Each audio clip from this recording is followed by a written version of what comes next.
Assalamu alaikum, everybody. This is my second video today. So this is my, I guess, inspirational video. Not really inspirational, but somewhat inspirational versus religious-based video. My last one was religious, probably a little bit controversial. This is my dog, Raja. I'm a Muslim with a dog.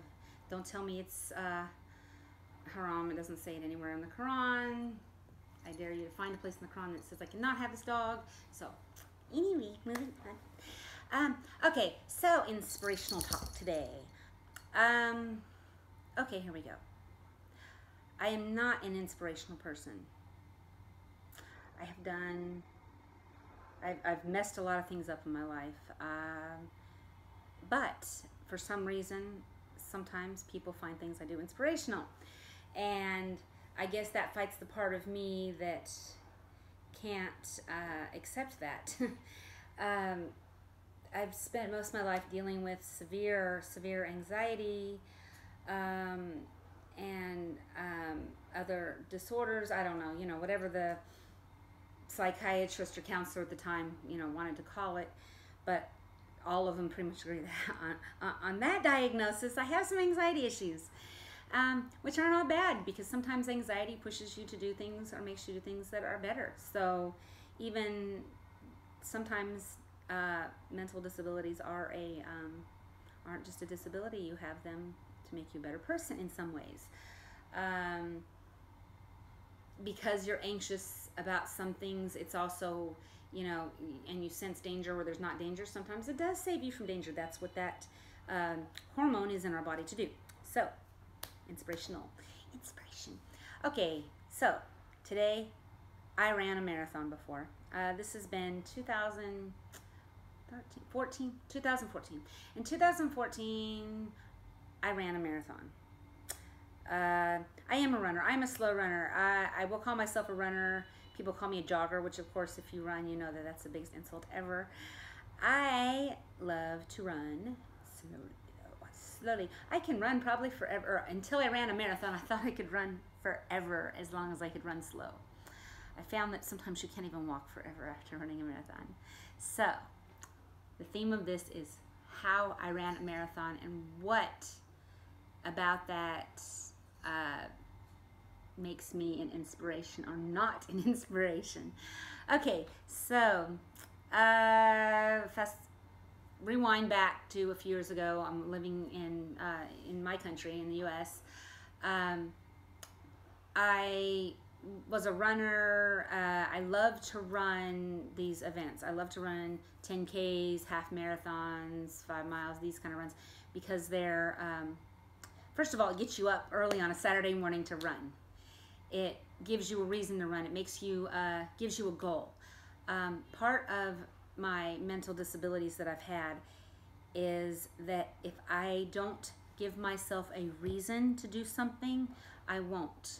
I don't want to. I want to shut down. I'm inherently anxious and lazy, but I'm money grubbing. So if I spend money on something, like for instance, if I pay $25 or $30 to run a race at 6 freaking a.m. on a Saturday when I could be sleeping, you better believe I will run that race. I paid $25. And I'm the same way with anything with money. If I buy and work in physical activity, if I buy a gym membership, I'm not that person that works out at the gym for a month. I'm that person who finds every single opportunity for the full length of my contract to go every time, because I will get my money's worth. I'm not money grubbing. I like to think I'm charitable. I do my zakat. I do my charity. If somebody needs money, I give them money. I spend money like crazy, but I value the money I spend. So, like I said, so doing these little runs helped me to get up and stay running and to set goals for myself about how far to run. So, that being said, okay, at the point I ran my marathon, I had ran probably 6 or 7 half marathons. It had been a while since I'd ran a half at the point I ran this marathon. Probably most recently at that point I'd been running some 10Ks. And I was supposed to go on a trip hiking the Appalachian Trail, which is a dream of mine, is to hike the Appalachian Trail. I was supposed to go hiking for a week with my brother and some of his friends. Well, he came down with some terrible, I can't remember if it was a stomach flu or what, but he couldn't go. Now, of course, I'm not going to go, even before I'm Muslim. I'm not some kind of weirdo. I'm not going to go out with, 3 guys I don't know on a camping trip for a week. That would be weird, right? So anyway, so my brother got sick. Trip was canceled. Now, I am mad. I'm mad at my brother so hard, and even though I know it's not his fault, to this day, I'm angry that I missed that trip. I wanted that trip so bad. The redeeming thing about missing the trip, though, is that I ran a marathon. So, coming up to St. Patrick's Day, there's a famous St. Patrick's Day marathon in Georgia, the Publix Marathon, and my aunt was running the half. It has a half and a 5K for people who don't run marathons. It was too late to register because it was only a few days before the marathon. So I look online on Craigslist and I bought somebody's race number.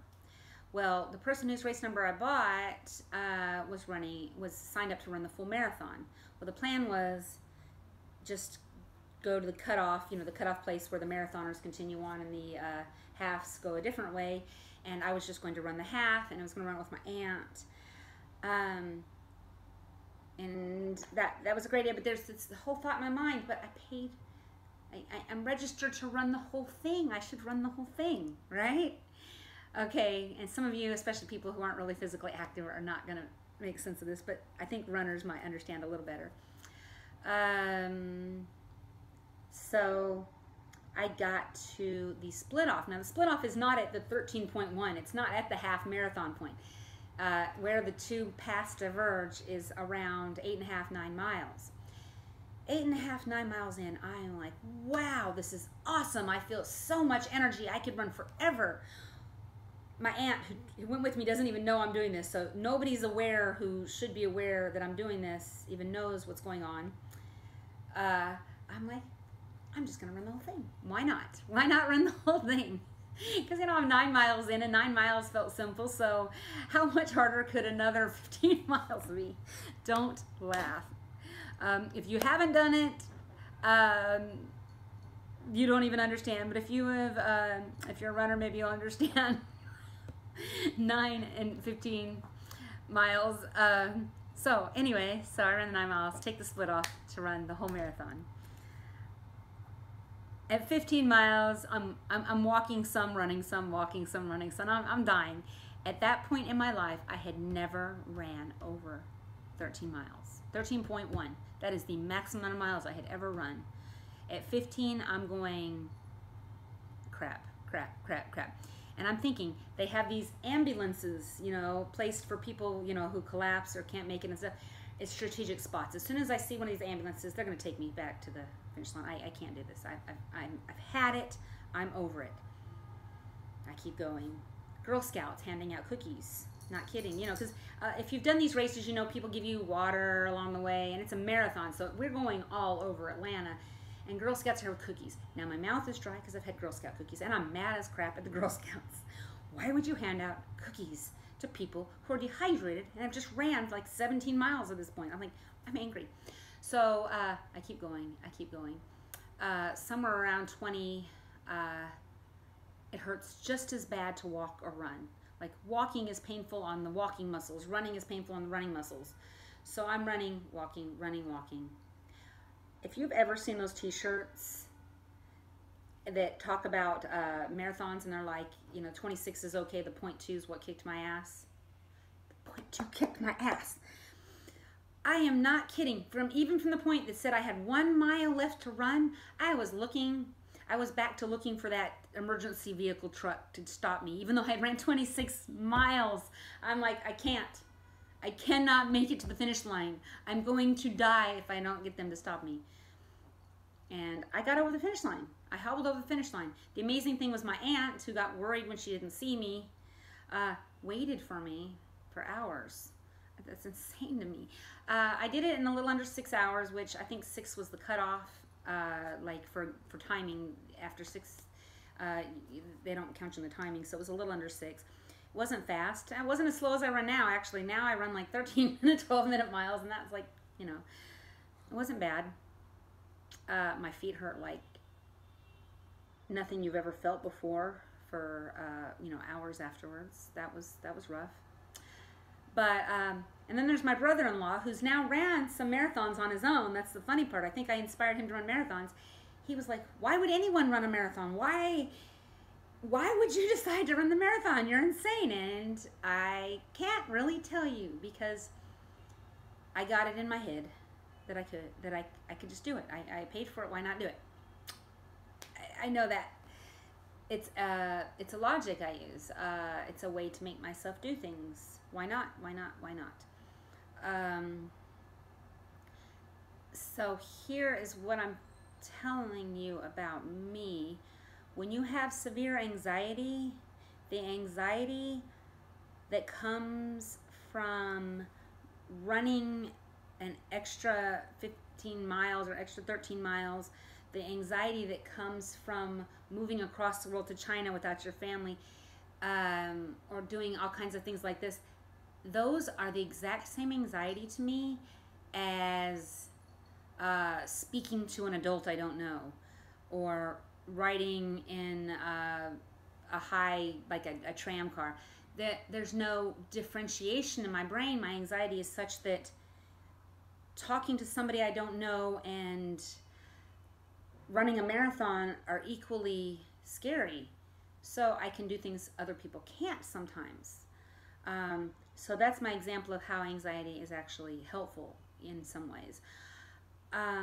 So inspiration. So I ran a marathon because I could, I guess. Sir Edmund Hillary, you know, the Everest guy, said, you know, why did you climb the mountain? Because it was there. But it's so true. It's, I mean, because I can. You know, my variation of it, I did it because I can. I run because I can. I run because I'm terrified that someday I can't run, and my age is creeping up on me so fast. Every year goes faster than the last year. I won't be able to run. I won't be able to decide to move across the world to China. I won't be able to, you know, do things. So I have to. Time is creeping up. My anxiety is like, shake it up, shake it up, shake it up. So same anxiety that cripples me and keeps me in bed for an entire day sometimes also doesn't differentiate. So if I can get out of bed, I can run a marathon. Okay, so kind of trying to wrap things up, but you know, I also went to law school. Why did I go to law school? I had 3 children, and I was 30 years old when I started law school. I can't afford to be a lawyer. I couldn't afford the time and energy that it takes to take a bar exam and pass a bar exam. I was so overwhelmed. I had just gotten out of a ruined marriage. So that's why I'm not a lawyer, before you ask. But anyway, so I decided, why not be a lawyer? I have high enough test scores. I can be a lawyer. So I go to law school. Law school is hard, people. I had 3 grade school kids. Law school is on a constant curve, meaning, you know, how does it work? 35% of the class will get a C. You know, I think it was, what's 10% A, 15% B, 35% C, and the rest are fail. Okay, so law school is built that you're always going to weed out, and only the people with the highest LSAT scores got to that law school. So more than half the people are weeded out as time goes on. At the beginning of law school, they tell us 1 in 4 people will actually graduate. And of those 1 in 4, I can't remember the statistic, but actually become a lawyer and pass the bar is less than 1 in 4 of those. So law school is really hard. So when you start law school, they have you sign a piece of paper saying, I will not work more than 12 hours a week. It's unethical or whatever. Okay, well, I have 3 kids. So me and my ex-husband start with all the intention of the world, in the world. I'm not going to work more than this 12 hours a week. But we want things. My husband's trying to put us in low-income housing. I don't want low-income housing. He's trying to say we can't afford this and that, things that I consider important. So what happens is we I keep working more and more hours to afford things that I feel are necessary that he feels are not necessary. And I end up with two jobs. I'm delivering pizzas to start with, and I'm delivering pizzas sometimes and managing the restaurant. Prior to going to law school, I was managing a pizza restaurant, so that's the background for that. So I'm doing that, and then I get a job at a law firm, and I'm writing demands to insurance companies for a personal injury lawyer, and delivering pizzas and managing pizzas. And meantime, my marriage, which was not good for a long time, we were off and on with counselors, is completely falling apart. And now, and I might also say this was not the marriage my kids were from. So I am taking these kids with me from the marriage, and their father is not paying child support for them, and my ex is leaving me. So now I'm I am the only financial support for my children. So I'm going to law school. Luckily, I'm one of the few law schools in the country that allowed part-time. So I dropped down to part-time, and my marriage completely breaks down by my second year. Yeah, 2.5 years in. Law school is supposed to be 3 years. It took me 4 because I could take only the minimum number of classes. So I'm taking less and less classes. The school is a private school, so it's so expensive that even all the loans I can get do not cover the cost of the school completely. So even aside from my loans, I'm paying an additional $1,000, $2,000 every semester out of my own pocket, supporting 3 kids, going through a divorce, and I continued. Okay, now, one of the things that my ex said in passing was, you cannot handle being on your own. Your daughter is going to be pregnant within a year of me leaving because you can't handle your kids.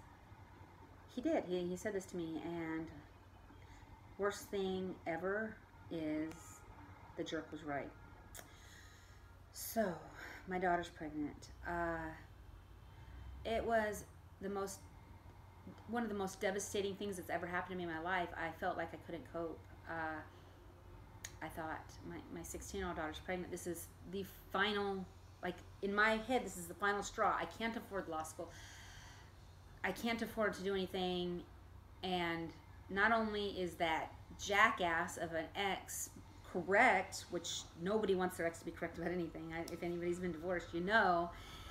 Not only is that jackass correct, she really is pregnant. She's 16, and what the hell am I going to do? And now the entire world's blaming me. They blame me because she's pregnant. They blame me because she wants to keep it. They blame me because she decides to get married. How dare I push my 16-year-old daughter into getting married? I did not push her. I just keep pushing. Why? Because there's no alternative. Life is a bitch. Life's hard. There's some purpose behind it. God is there. God is willingness to test for you. You can't give up. What do? Lie down in bed? Go to, like, I don't understand when people say, how do you not give up? Because you can't not give up, because life goes on. It just does. Life goes on. And if you've got some mental disabilities, what do you do? Consent to be locked away because you have mental problems and you're poor and you can't figure out how to deal with a pregnant daughter that, I mean, I'm sorry if you're watching this, Anastasia, but it was a blow that was so hard to me. I was angry at her until she had her daughter. I don't think I stopped being angry and revulsed. I was revulsed to the idea that she was pregnant at 16. It was disgusting to me. I was trying to be such a supportive, wonderful mom, and I think I did okay to the best of my ability. I did to the best of my ability. And I did support her, and I helped them, and I got them on their feet, her and her husband. But I did have to drop that semester out of law school. But at this point, I'm so close, you know. So how did I finish law school? So I came back the next semester. I took an extra year to finish law school. My grades weren't great. Law school is unlike a lot of schools because it requires two things that you cannot get without the reading. It requires intense amounts of reading that you cannot You cannot pass the test without it. There's no way. You have to have this intense amount of reading, intense amount of writing, and intense amount of working on logical deduction and being able to not just make logical deductions, but coherently write them down. This requires so much time. At this point that I graduated law school finally, I was working 60 hours a week. To put that in perspective for myself, I now work about 30-hour weeks and not always happy with that. So yeah, so I mean, I was working 60 hours going to law school, you know, I guess about 12 hours a week at that point. And then there's the study time. There's the fact that I have to read at least an hour to 2 hours every day of that 60-hour work week. Of taking care of my children's. One of them was severe behavioral disability problems, which required calling me to the school minimum once a week. Counselors, medications, constant worrying, and in consequence for his starting in 5th grade, his life, him being so difficult, caused, you know, neglect to my middle child who had his own problems to deal with. And so I'm barely keeping this family together. I barely make it, but I did graduate law school. I graduated. A lot of people gave me a lot of criticism. I never took the Florida bar, never passed the bar. I did take the bar in New York. It's considered one of the hardest bars, but it's also the cheapest. And you do the interview part after you pass the test. So to me, it was easier. But I didn't take law school in New York, so the New York part of the test was really hard, so I didn't even pass that.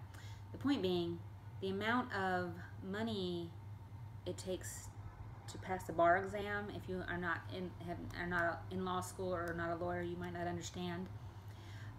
We're talking taking off work for a period of minimum 3 months before the exam and studying as a full-time job. That's not really possible for a single mother of 3 who has to work 60 hours a week. So no, I never became a lawyer, and people, family would often say things like, I'll pay for your law school. Good, you'll pay the $1,000 for the bar exam. Who's going to pay the $5,000 for the bar retest, the $1,000 for the, you know, for this test? Who's going to pay my bills while I'm studying full time? Who's going to help me get all my credit history and all these things in some sort of order so they don't turn me down for the bar? I mean, we're looking at bankruptcy, you know, minor legal issues, and horrible credit. The things that I would have had to pay money to fix is overwhelming. No, so yeah, I didn't become a lawyer. But anyway, the point about being inspirational is during this time, at my job at the pizza place, I inspired 2 other people to go to law school. They were like, if she can do it, if a single mother of 3 can do it, I can do this. And they both ended up going to really prestigious law schools. I worked with a Bosnian immigrant who went to Georgetown and top of his class. God, when I worked there, he was a stoner kid who didn't know what to do with his life. And somehow I was inspirational. The other girl, daughter of some kind of biker game head guy, you know, one of these party girls with the short shorts and the bleached blonde hair and drinking all the time. And I forget which school she went to, but same thing. It's like, I inspired you? How did I inspire you? I'm a failure to me. I couldn't finish law school easily. I couldn't even finish on time. I never took the bar. I never became a lawyer. I never practiced for that marathon. I never took the practice. I never did the work. Just the accolade, right? I just get the degree. I just get the you know, the medal. I just get the, oh, she was such a hardworking mother. Oh, she's so hardworking. But I don't get the benefit, just the praise. To me, that's really hard. I don't want the praise. I want the benefits. But the point being, even my children, to hear them talk about me like I'm some kind of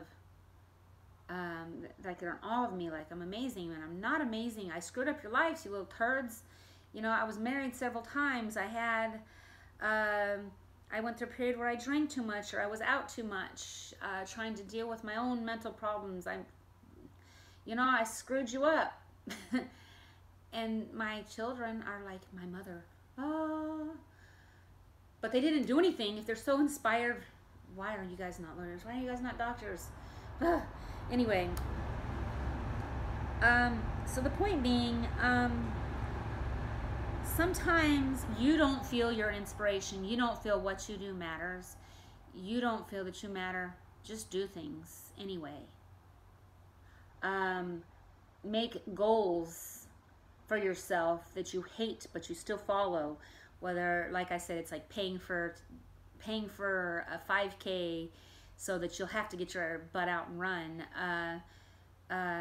Go to law school because it's graduate law school because it's much easier to finish than to face, the extreme embarrassment, the humiliation of failing. Failure hurts. Oh my gosh, people. If you don't have that feeling, then maybe you need to develop that feeling in yourself that failure hurts. Because if you feel like failure hurts, it makes you do a lot of crap. If failure hurts like a physical pain, you have to do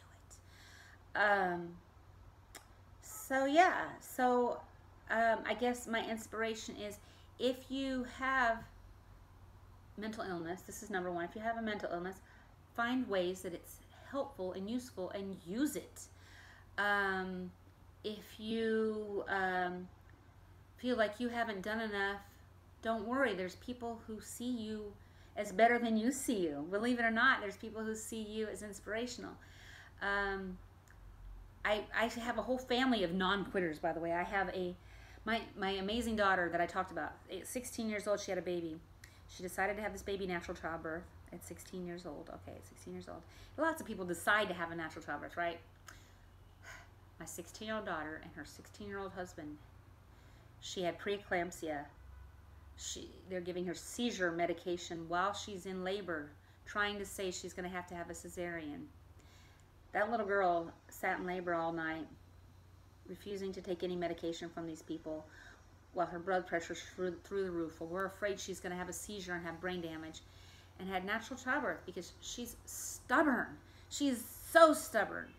My stubbornness in completing a marathon because I paid for it, my stubbornness in completing law school because I started it, my feeling that I have to stick to things, it's nothing compared to this girl. She hasn't, she struggled a lot in life, but I still think there's definitely some stuff waiting to come, because she's got that stubbornness. And I would be surprised if there's not people inspired by her, because somehow people are inspired by my stubborn stupidity. So if they can be inspired by me, they can be inspired by her. And guys, I have droned on forever. Love talking about myself. Look it up. It's a quality of being a lawyer. It's actually statistically quality of being a lawyer. So anyway, talk too much. Do good things. Don't let your disabilities wear you down. Believe in yourself. Blah, blah, blah, blah, blah, blah, blah. Love you guys. Bye.